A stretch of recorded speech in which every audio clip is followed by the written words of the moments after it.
အားလုံးပဲမင်္ဂလာပါခင်ဗျဒီနေ့မျှဝေပေးသွားမယ့်အကြောင်းအရာကတော့အရှိအလေပိုင်းပဋိပက္ခတွေကြောင့်ကြုံတွေ့နေရတဲ့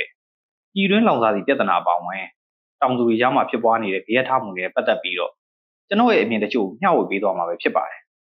ပထမဆုံးအနေနဲ့ပြောရရင်မြန်မာနိုင်ငံမှာလေဧက16တန်းနီးပါးယာဧက10တန်းနီးပါးနဲ့စိုက်ပျိုးမြေဧကပေါင်း30တန်းရှိတာဖြစ်တယ်လို့အဲ့ဒီထဲမှာမိုးစဘာစိုက်ပျိုးတာ15တန်းလူစဘာစိုက်ပျိုးတာ3တန်းလောက်ထိကိုစိုက်ပျိုးကြရပဲဖြစ်ပါတယ်ပြီးတော့မြန်မာနိုင်ငံဟာစိုက်ပျိုးမျိုးမြူတွေကိုအခြေခံတဲ့နိုင်ငံတစ်နိုင်ငံဖြစ်တယ်ဆိုပေမဲ့လည်းအတိအကျပြောရမယ်ဆိုရင်စိုက်ပျိုးရေးကိုပဲအဓိကထားလှုပ်ဆောင်ကြတဲ့နိုင်ငံတစ်နိုင်ငံပဲဖြစ်ပါတယ်။အဲ့ဒီထဲမှာစပါး၊ပဲ၊ပြောင်း၊နှမ်း၊ကြက်သွန်ဖြူအနီပါဝင်တခြားအခြေခံစားတောက်ကုန်သီးနှံတွေကိုလည်းစိုက်ပျိုးကြတာဖြစ်ပါတယ်။ဆိုတော့လက်ရှိမှာအရှိအလေပိုင်းပဋိပက္ခဖြစ်တဲ့အမေရိကန်၊အစ္စရေးနဲ့အီရန်တို့ရဲ့တင်းမာမှုတွေကြောင့်လက်ရှိမှာမြန်မာနိုင်ငံအပါအဝင်ကမ္ဘာနိုင်ငံတော်တော်များများမှာ73စီပြဿနာကိုကြုံတွေ့နေကြရတော့လေအားလုံးသိပြီဖြစ်ပါတယ်။တကယ်တော့73စီပြဿနာကနိုင်ငံရဲ့ GDP နဲ့စီးပွားရေးလုပ်ငန်းအားလုံးအတွက်အတော်လေးကိုထိခိုက်စေတာဖြစ်တယ်လို့စိုက်ပျိုးရေးကိုအဓိကလှုပ်ဆောင်ကြတဲ့မြန်မာနိုင်ငံတောင်သူလယ်သမားတွေအတွက်လည်းထိခိုက်ဆုံးရှုံးမှုတွေနဲ့စတင်ကြုံတွေ့လာရပြီပဲဖြစ်ပါတယ်။2025ခုနှစ်မတ်လ28ရက်ကဖြစ်ပွားခဲ့တဲ့မန္တလေးငလျင်ကြီးကြောင့်မြေကျောရွေတာတွေမြေသားတွေကွဲအပ်ကုန်တာတွေကြောင့်မြေစီလာပျက်စီးတာတွေအပြင်စိုက်ပျိုးမြေဟက်တာတန်းနဲ့ကြီးထိခိုက်နိုင်တယ်လို့လည်းကုလသမဂ္ဂစားနပ်ရိက္ခာနဲ့စိုက်ပျိုးရေးအဖွဲ့ FAO ကထုတ်ပြန်ခဲ့တာဖြစ်တယ်လို့လက်ရှိမှာ73စီပြဿနာကြောင့်လည်းတောင်သူလယ်သမားတွေအနေနဲ့စိုက်ပျိုးရေးအတွက်အခက်အခဲတွေနဲ့ကြုံတွေ့နေရတာဖြစ်ပါတယ်။အဲ့တော့လက်ရှိမြန်မာနိုင်ငံမှာ73စီအခက်အခဲတွေကြောင့်ရော့လာလို့တောင်သူတွေရောင်းရတဲ့စပါးဈေးရဆိုရင်တင်းတရာကိုမြို့နယ်လိုက်ကျပ်14သိန်းကနေပြီးတော့16သိန်းအထိရှိတာအနေ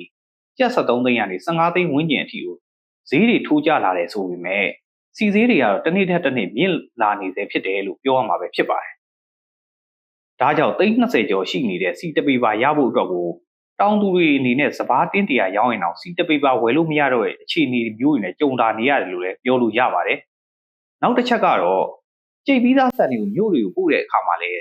စီခက်ခဲကြောင့်ကုန်ကားမရတဲ့ပြဿနာတွေကထပ်ဖြစ်လာနေရလည်းဖြစ်ပါတယ်။မြန်မာနိုင်ငံရဲ့ဆန်စပါးအထွက်ဆုံးဒေသဖြစ်တဲ့ AR တိုင်းဘက်မှာဆိုရင်လည်းလောင်စာဆီပြဿနာမတက်ခင်ကစံတအိတ်တဲကကိုကျပ်2005နဲ့2800ကျာရှိတာနေအခုဆိုရင်73စီခက်ခဲတာကြောင့်ကျပ်3800နဲ့ကျပ်4000ထိဖြစ်သွားပြီလို့သိရပါတယ်။မြန်မာနိုင်ငံရဲ့စံစပါးအသင်းချုပ် MRF အနေနဲ့လေစံစက်ပိုင်ရှင်တွေကိုဆိုလာစနစ်ဖြစ်တဲ့နေအောင်ကြီးသုံးလျှက်စစ်စနစ်ကိုတုံးကြဖို့အကြံပြုထားရရှိသလို MRF အနေနဲ့စံစက်တီမှာဆိုလာတက်ဆင်မှုအတွက်ပြန်လည်ပြည့်ဖြူးမြဲဆွဲနေဖြစ်တဲ့စပတ်ခွန်ကနေလျှက်စစ်ထုတ်တာတွေလည်းဆောင်ရွက်နေသလိုဆိုလာကုမ္ပဏီ31ခုနဲ့လည်းနားလည်မှုစာချုပ်လွှာ MOU ရေးထိုးထားပြီလို့လည်းသိရပါတယ်။တခုရှိတာကဆိုလာစနစ်သုံးမယ်ဆိုရင်ဆက်ပစ္စည်းတွေဖြစ်တဲ့ဘက်ထရီ အင်ဗာတာတွေနဲ့တခြားဆက်ပစ္စည်းတွေအများကြီးလိုအပ်မှာဖြစ်တဲ့အတွက်စံဆက်ပိုင်ရှင်တွေနဲ့တောင်သူလယ်သမားတွေအတွက်အခက်အခဲအများကြီးနဲ့ကြုံလာရနိုင်တယ်လို့လည်းသုံးသပ်မိပါတယ်။စွမ်းအင်ဝန်ကြီးဌာနအနေနဲ့လည်းမတ်လ28ရက်နေ့ကနေစပြီးတော့လေထုံဆက်အမျိုးသားတွေလိုက်တစည်းအတွက်ကိုလီတာ200ဂါလန်50ကနေ250လီတာ65ဂါလန်ကိုတစ်ပတ်မှာ2ကြိမ်ခွဲပြီးတော့ရောင်းချပေးသွားမယ်လို့လည်းထုတ်ပြန်ထားတာကိုကြည့်ရင်တောင်သူလယ်သမားတွေအတွက်အထိုက်အလျောက်အသက်ရှူချောင်သွားစေနိုင်တယ်လို့လည်းပြောလို့ရပါတယ်။အဲ့တော့အချုပ်အနေနဲ့ပြောရရင်73စီပြဿနာမြန်မာနိုင်ငံရဲ့စိုက်ပျိုးရေးကဏ္ဍကိုပြင်းထန်ထိခိုက်လာနေပြီဖြစ်တဲ့အတွက်73စီပေါ်မှီခိုလှုပ်ခိုင်နေကြရတဲ့တောင်သူလယ်သမားတွေဖို့လက်ရှိမှာတီးနှံထုတ်လုပ်မှုနဲ့ကုန်ကျစရိတ်မြင့်တက်လာတာတွေကြောင့်စိုက်ပျိုးချိန်နှောင့်နှေးတာတွေရေသိမ်းချိန်နှောင့်နှေးတာတွေဆိုတဲ့အခက်အခဲများစွာနဲ့ကြုံတွေ့နေကြရတာဖြစ်ပါတယ်။စိုက်ပျိုးရေးထွက်ကုန်ဈေးနှုန်းတွေမြင့်တက်လာတာကစားသုံးသူတွေကိုတိုက်ရိုက်တက်ရောက်မှုရှိရဆိုပေမဲ့အဲ့ဒီဈေးနှုန်းမြင့်နေတာတွေကပဲတောင်သူလယ်သမားတွေအတွက်အမြတ်အစွန်းတိုးတက်မှုမရှိဘဲနဲ့ကြားခံပွဲစားတွေနဲ့လုပ်ငန်းရှင်တွေအတွက်ပဲအကျိုးမြတ်ပိုရရှိနေတယ်လို့မြင်မိပါတယ်။ဒါကြောင့်မကြာခင်ဖွဲ့စည်းတော့မဲ့မြန်မာနိုင်ငံအစိုးရအဖွဲ့အနေနဲ့ပထမဆုံးစိန်ခေါ်မှုက73စီပြဿနာကုန်ဈေးနှုန်းမြင့်နေတဲ့ပြဿနာနဲ့တောင်သူလယ်သမားတွေရဲ့စိုက်ပျိုးရေးပြဿနာတွေပဲဖြစ်ပါတယ်။ဒါတွေကိုတည်ငြိမ်အောင်အရင်ဆုံးအကောင့်ထဲပေါ်လိမ့်လေမယ်လို့လည်းကျွန်တော်အနေနဲ့သုံးသပ်မိပါတယ်။ဒီပြဿနာတွေကိုဖြေရှင်းနိုင်ဖို့အတွက်လည်းအစိုးရပုဂ္ဂလိကနဲ့တောင်သူတွေအားလုံးပူးပေါင်းဆောင်ရွက်ရမှာဖြစ်တယ်လို့